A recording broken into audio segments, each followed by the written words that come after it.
오늘 은혜 받고 성취될 하나님 말씀은 사도행전 3장 1절에서 10절까지의 말씀입니다. 한 절씩 교독하시겠습니다. 제가 먼저 읽겠습니다. 제9시 기도 시간에 베드로와 요한이 성전에 올라갈새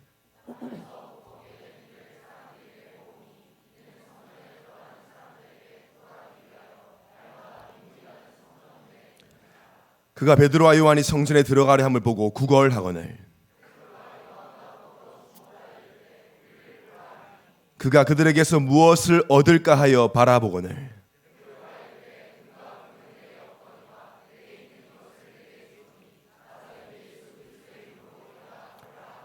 오른손을 잡아 일으키니 발과 발목이 곧 힘을 얻고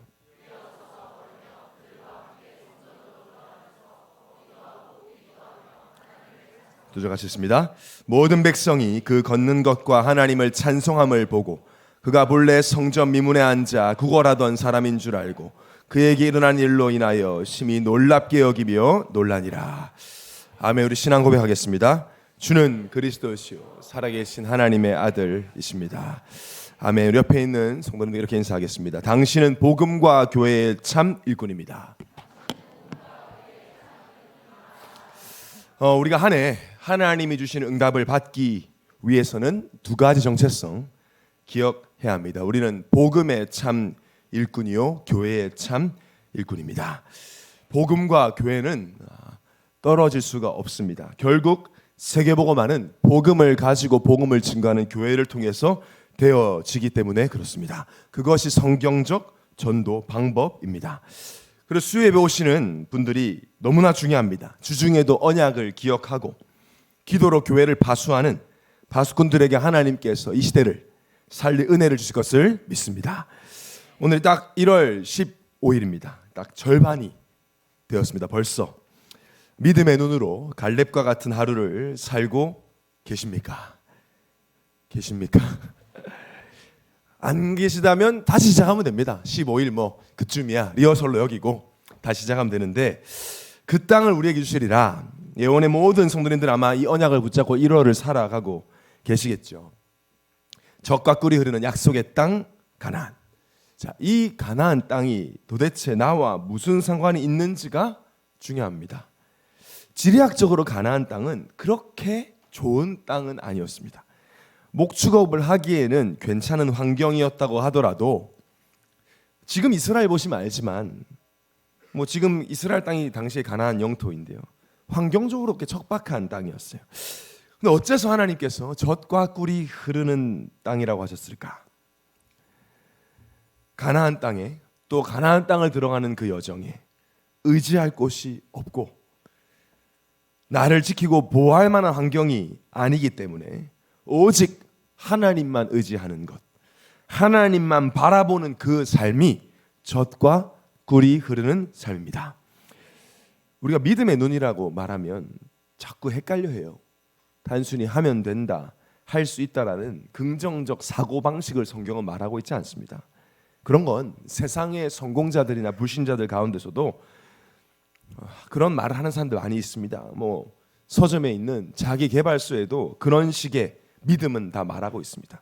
성경은 그 믿음을 말하는 것이 아닙니다. 믿음의 눈, 즉 세상 사람들과는 아예 다른 기준으로 말씀을 기준 삼아 살아가는 것이 믿음의 눈을 가지고 살아가는 것입니다. 세상 사람들은 눈에 보이는 젖과 꿀에 열광합니다. 보여지는 거, 보여지는 잘 되는 거. 그런데 우리는 우리가 열광할 유일한 대상은 오직 성삼위 하나님뿐입니다. 그래서 환경이 어려웠어. 내가 의지할 사람이 없어서, 나를 책임져 줄 대상이 없어서 오직 하나님만 의지하는 그것이 우리에게는 축복이요 응답인 줄 믿습니다. 바울이 고백했어요. 고린도후서 1장 8절 9절에 형제들아 우리가 아시아에서 당한 환난을 너희가 모르기를 원하지 아니하노니 힘에 겹도록 심한 고난을 당하여 살 소망까지 끊어지고 우리는 우리 자신이 사형 선고를 받은 줄 알았으니 이는 우리로 자기를 의지하지 말고 오직 죽은 자를 다시 살리시는 하나님만 의지하게 하심이라. 살 소망이 끊어질 정도의 어려움이 우리에게 축복인 이유는 그 살 소망이 끊어진 환경 때문에라도 죽은 자를 살리시는 하나님만 의지한다면 그것이 우리에게는 축복입니다. 반대로 너무 일이 잘 되고 내 계획대로 착착 맞아 들어가고 목표 달성이 되어서 그렇게 가난한 심령으로 갈급한 마음으로 하나님 바라보지 않는 건 우리에게는 별로 축복이 아니에요. 아멘이 안 나올 걸 확신했습니다. 근데 정말입니다. 살 소망이 끊어진 것이 예수 그리스도를 믿는 우리에게는 최고 축복일 수도 있습니다. 그걸 통해서 하나님만 의지할 수 있다면, 그 믿음의 눈이 있어야 하나님이 약속하신 땅 차지할 수 있습니다. 즉 복음이 절대 기준 되어야만 가능합니다. 사람의 노력, 지성, 뛰어난 아이디어나 인간들의 단합으로는 약속의 땅 차지할 수 없어요. 그것은 세상의 목표와 목적을 달성하는 방법이고요. 하나님이 주시겠다고 약속하신 그 땅은 오직 믿음으로만 차지할 수 있기 때문에 약속의 땅이라고 하는 겁니다. 그러기 위해서는 적과 꿀을 흐르는 그 땅을 막연히 기대하고 팔자 고쳐질 것을 상상하는 것이 아니라 내 마음속에 먼저 적과 꿀이 흐르고 있어야 합니다.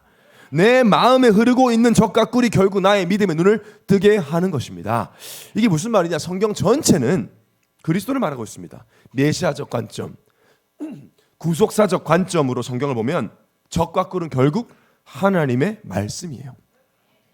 시편 119편 103절에 주의 말씀의 맛이 내게 어찌 그리 단지요 내 입에 꿀보다 더 다니이다. 말씀을 꿀에다 비교합니다. 말씀이 내 안에 꿀처럼 흐르고 있다면, 들을 때마다 너무 달게 느껴진다면 나에게 하나님의 나라, 약속의 땅이 이미 임한 것입니다. 그것을 신약 성경의 성령 충만이라고 하는 거죠. 그것이 하나님 자녀의 축복을 누리는 것입니다. 그래서 내 마음에 말씀이 흐르지 않는 사람, 내 마음에 하나님의 말씀이 적과 꿀처럼 흐르지 않는 사람은 이번 원단 말씀을 듣고 나서도 도대체 다면적 현장이 나랑 무슨 상관인데 그래서 어쩌라는 거야 라고 받아들일 수밖에 없어요. 혹시 그런 분들이 지역에 구역에 있으시다면 여기 오신 분들이 빨리 말씀을 먹여야 합니다. 배고파서 그래요. 힘들어서. 내 영혼, 내 마음에 먼저 하나님 말씀이 흘러야 합니다. 더 근원적인 걸 말하자면 진짜 예수를 믿어야 합니다. 진짜 예수를 그리스도로 믿어야 해요. 예수 그리스도가 주인 되기를 영접 기도한 게 아니라 실제 날마다 나의 모든 부분의 주인 되기를 간절히 원해야 됩니다. 예수를 믿으면 그걸 원해요. 그리스도가 주인이 아니고 예수를 진짜로 믿지 않는데 원단이 믿어질 리가 없어요. 원단 말씀에 생을 걸 이유가 없죠. 불가능합니다.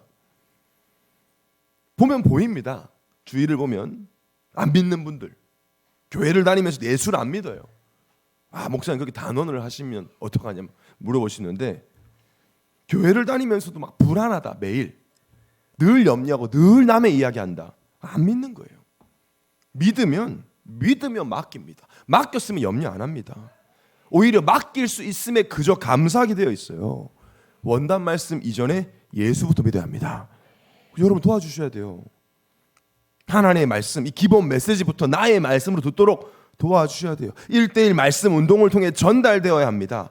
말씀이 흘러야, 말씀이 적과 꿀처럼 내 안에 들어와야 내가 절대 불가능한 죄인이었음이 깨달아지고 하나님의 자녀가 되는 약속의 땅 이전에 약속의 자녀가 먼저 돼야 됩니다.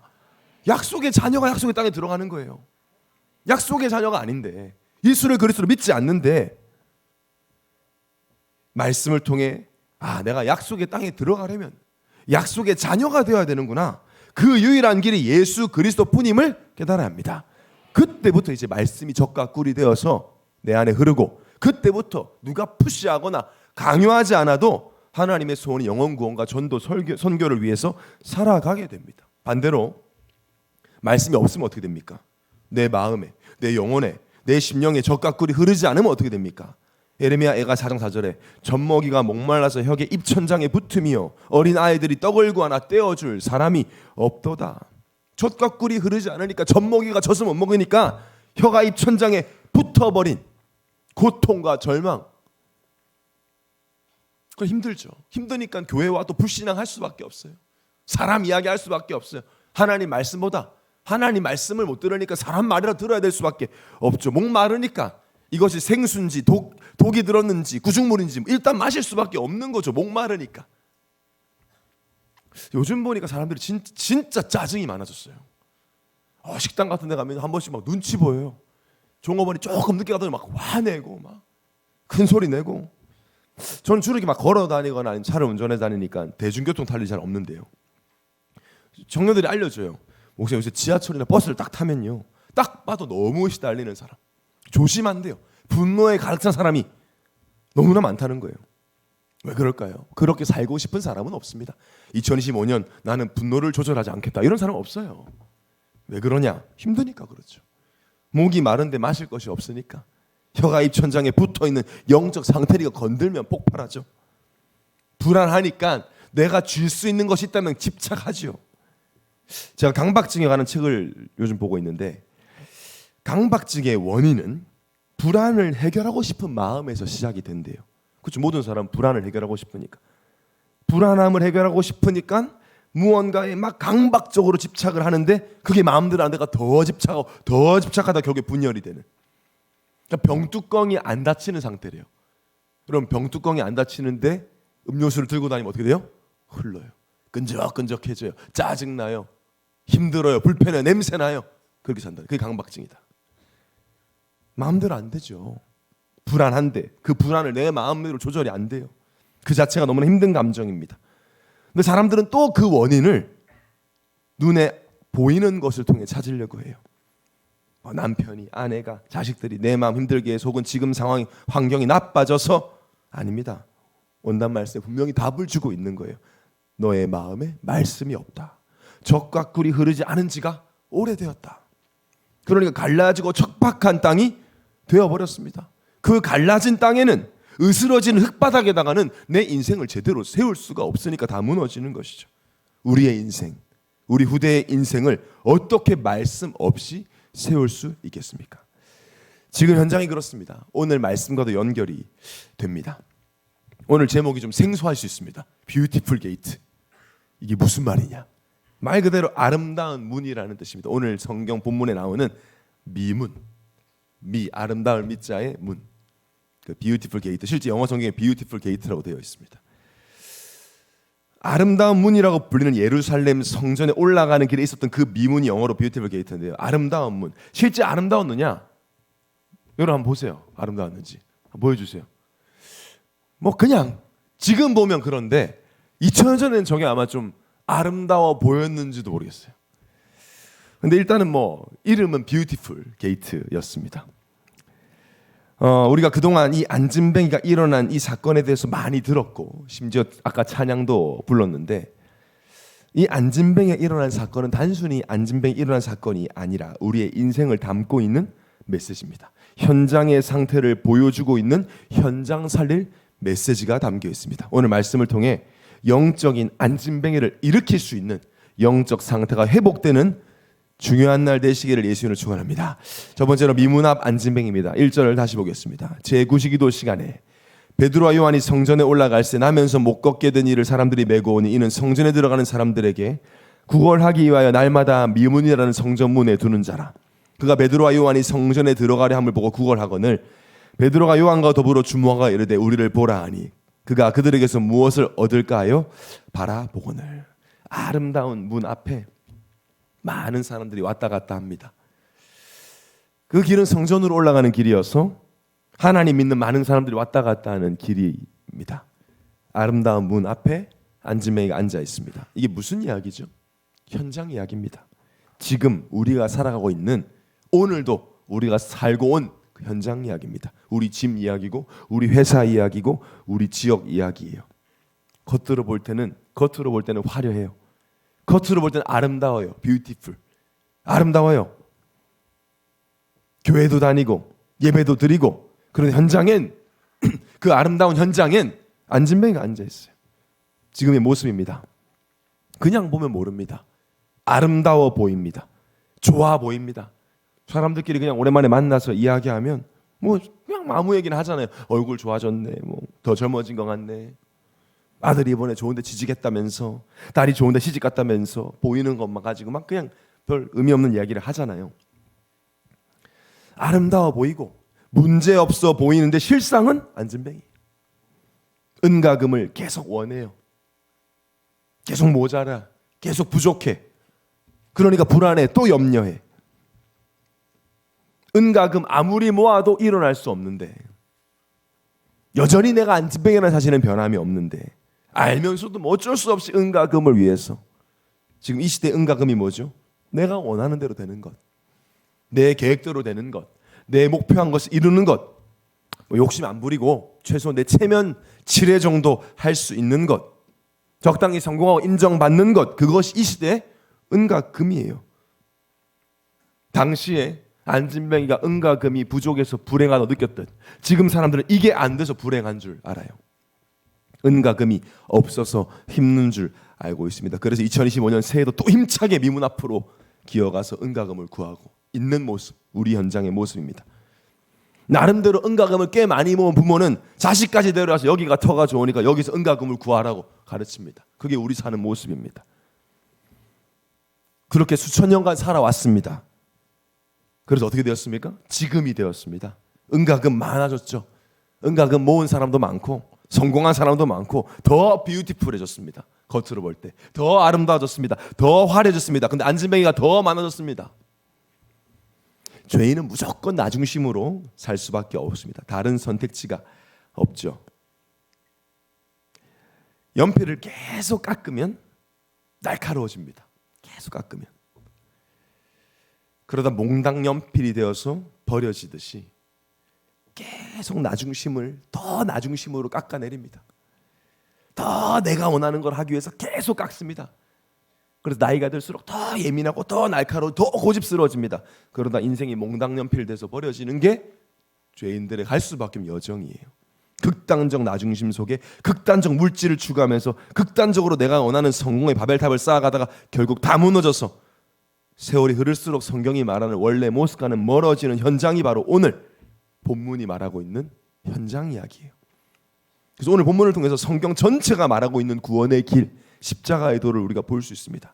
혼자서는 어떠한 노력으로도 일어날 수 없는 안전뱅이와 혼자서 어떤 노력으로도 죄사함 받을 수 없었던 아담, 똑같은 상태.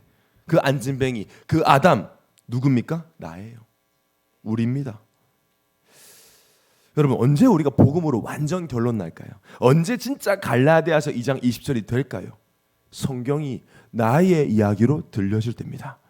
무화과 나무 뒤에 숨어서 일말의 희망도 없이 두려움에 떨고 있는 아담이 나로 보여질 때, 미문 앞에 앉아서 은과 금을 하염없이 구하고 있는 안진뱅이가 나로 보여지면 나도 그들처럼 예수를 오직으로 간절함으로 믿게 되는 것이죠.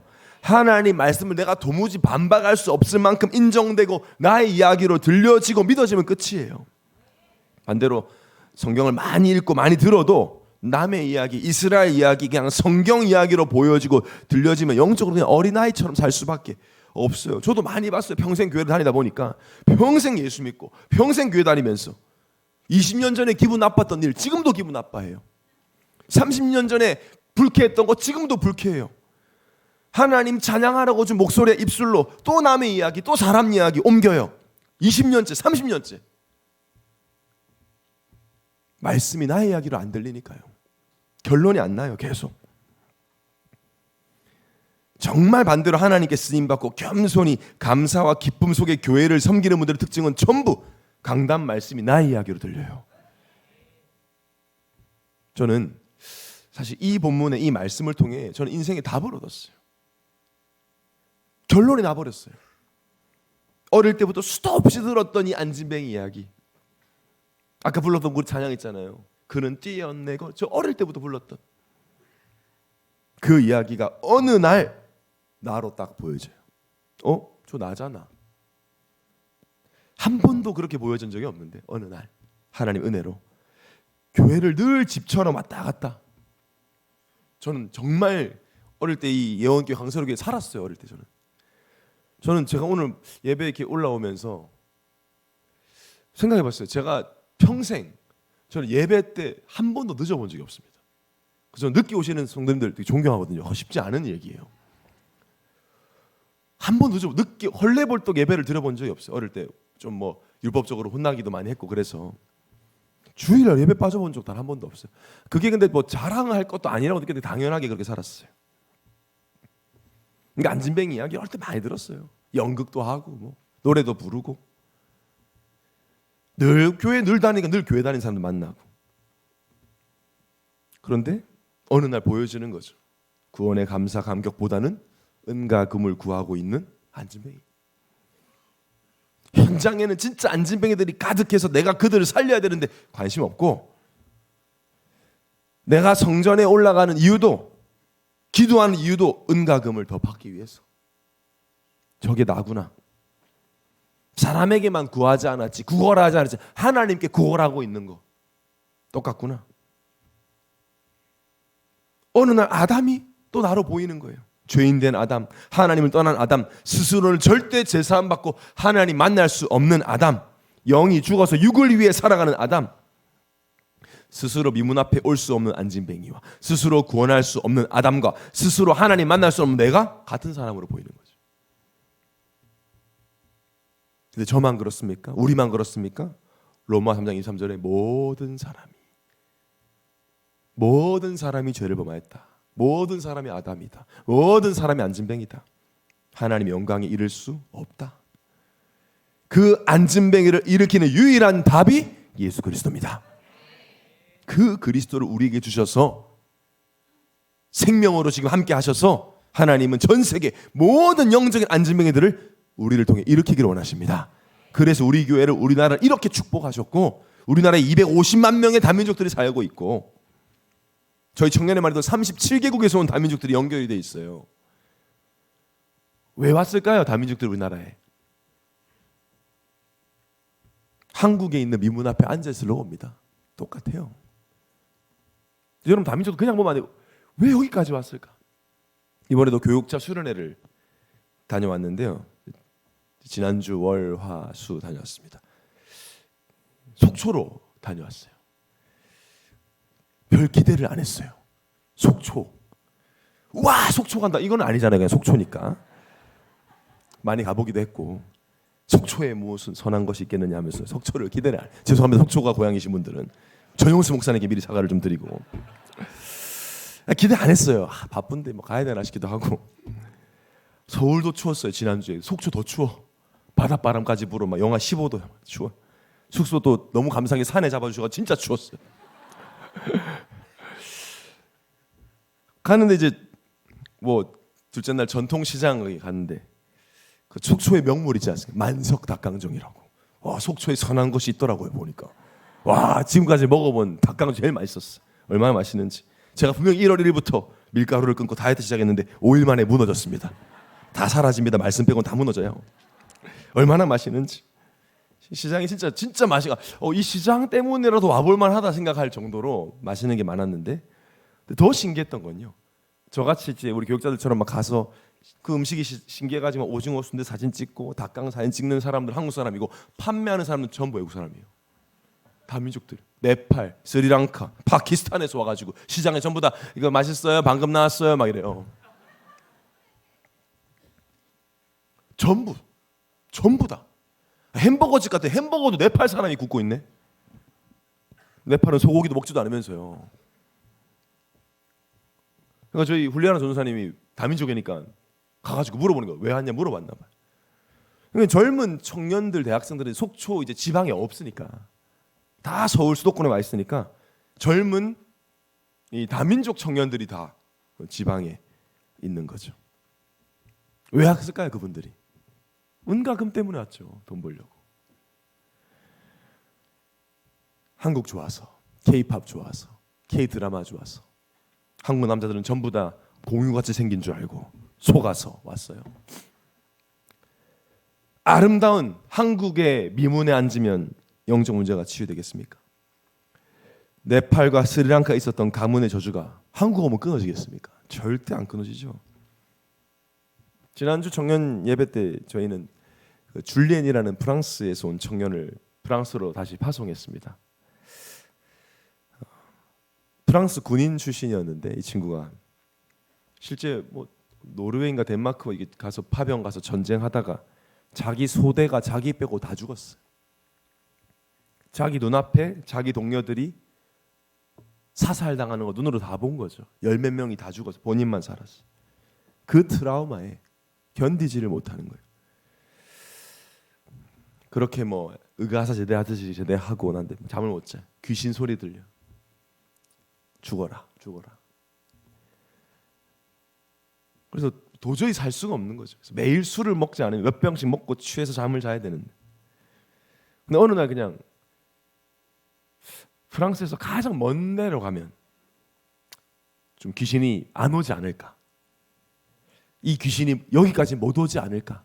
죽더라도 여기서 못 죽겠다. 이 프랑스와 가장 먼 나라를 가야 되겠다. 일본과 한국 둘 중에 고민을 했대요. 일본 애니메이션 좋아서 일본 갈까 한국 갔다. 한국에 왔대요. 한국이 더 멀다고 느꼈는지 어쨌는지 한국으로 왔어. 한국에도 왔는데 귀신이 같이 왔어. 또 들려. 또 죽으라는 거예요. 또 술 먹고. 그렇게 살다가 이태원 저희 지교회 캠프하다 만났어요.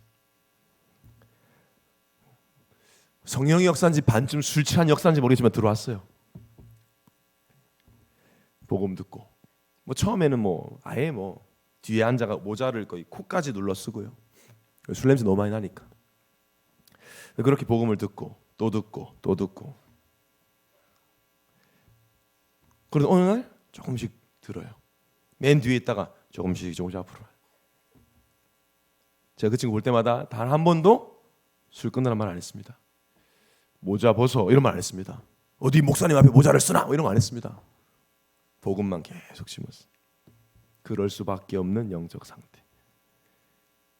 하나님을 떠나 죄인이라 마귀에게 소속돼서 그 운명 사주팔자 계속 들어. 알아듣든지 못 알아듣든지 뭐. 네 친구 어느 날 모자를 벗어요. 어느 날 앞자리에 앉아요. 어느 날 아멘을 해요. 그러더니 계속 흐름이 오더니 이제 이번 주 목요일 날 내일 가요. 내일 간다고 지난주 토요일 날 인사하러 와서 본인이 말하는 거예요. 목사님 제가 살아서 프랑스 다시 갈 줄 몰랐습니다. 여전히 뭐 체질 남아 있지만 저는 제가 예수 그리스도를 믿어 살아계신 예수님이 지금 내 안에 계심을 나는 믿습니다. 자기가 고백하는 거예요. 똑똑해요. 엘리트예요. 또 이 모자 벗으니까 잘생겼어요. 그래서 프랑스 왜 가냐 그랬더니 가서 제대로 비자 받아서 다시 한국 와서 훈련 받겠다. 그러려고 지금 가는 거야. 1년 걸리니까 가서 훈련 받겠다. 마지막으로 딱 제가 기도해주고 이제 일어나는데 이 친구가 하는 말이에요. 이제 더 이상 제 목숨 끊고 싶지 않습니다.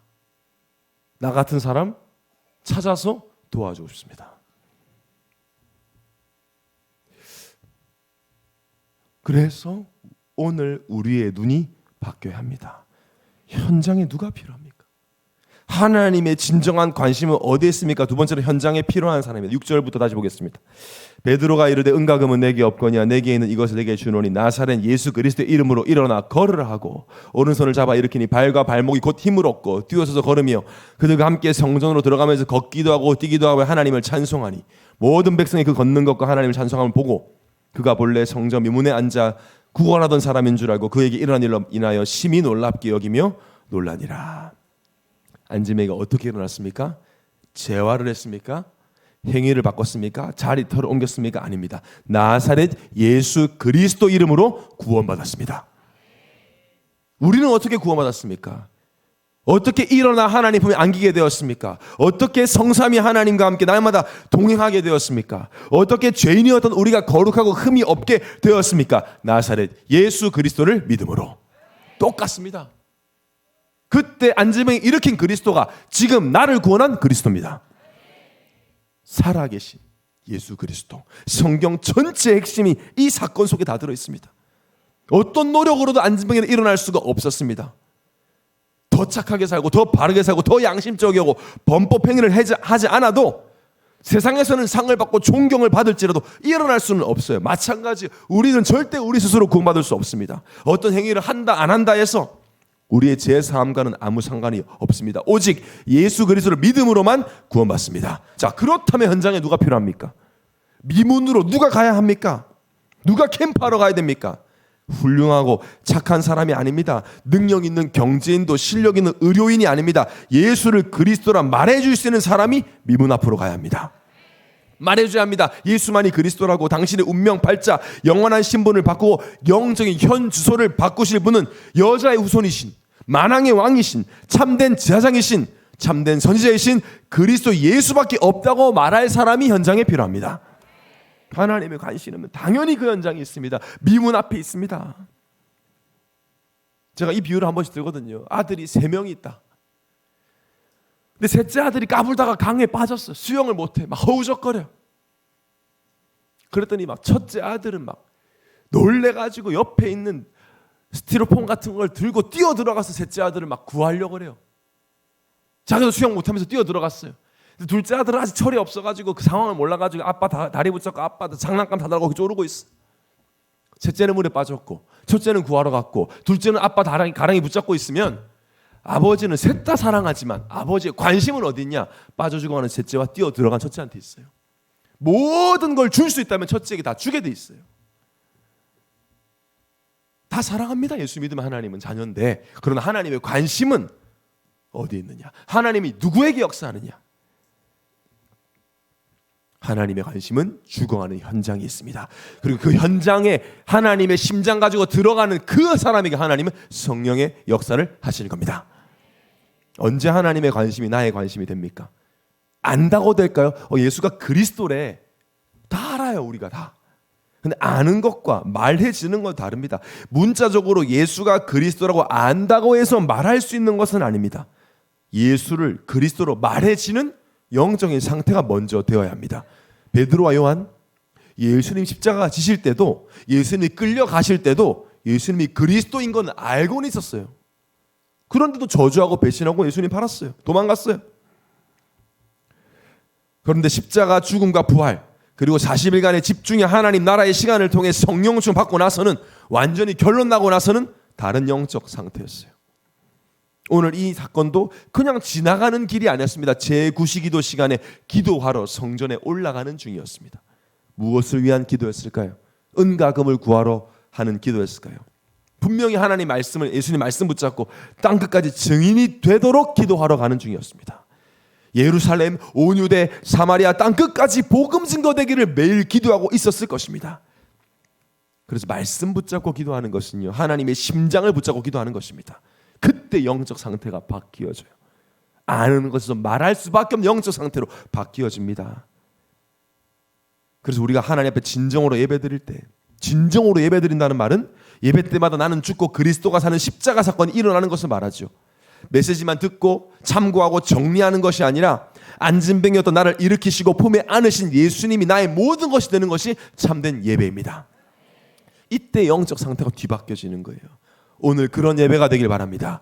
이런 사람이 현장에 필요합니다.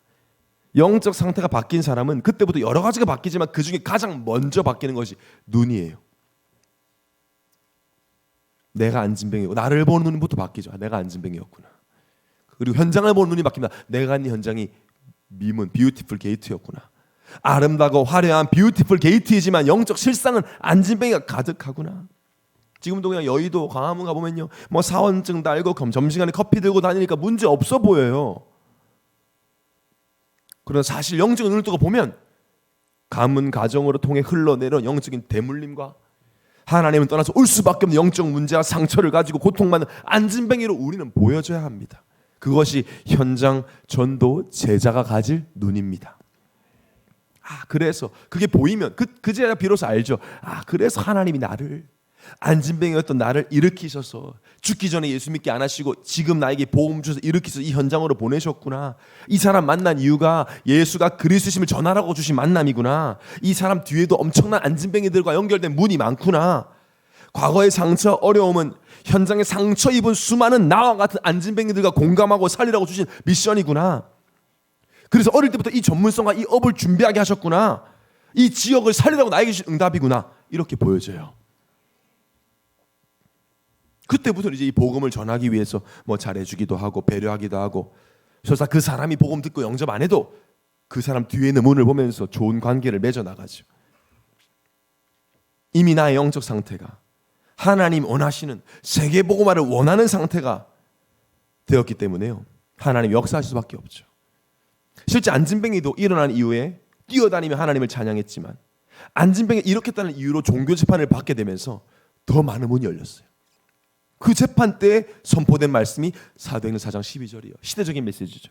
다른 이로서는 구원을 받을 수 없나니 천하 사람 중에 구원을 받을 만한 다른 이름을 우리에게 준 일이 없습니다. 엄청난 문이 열린 거예요. 오히려 이런 복음이 선포되는 시간이었던 거죠. 그래서 영접하고 안 하고 교회 오고 안 오고보다 중요한 것은 나의 영적 상태와 나의 눈입니다. 우리의 영적 상태가 회복되고 현장 본 눈이 바뀌면 하나님 우리를 통해 우리 예원교회를 통해 한국교회와 세계교회를 넘어서 시대살릴 응답을 주실 줄 믿습니다. 오늘 베드로와 요한의 영적 상태와 그들의 눈이 우리의 것이 되는 예배되기를 예수님 이름으로 축원합니다.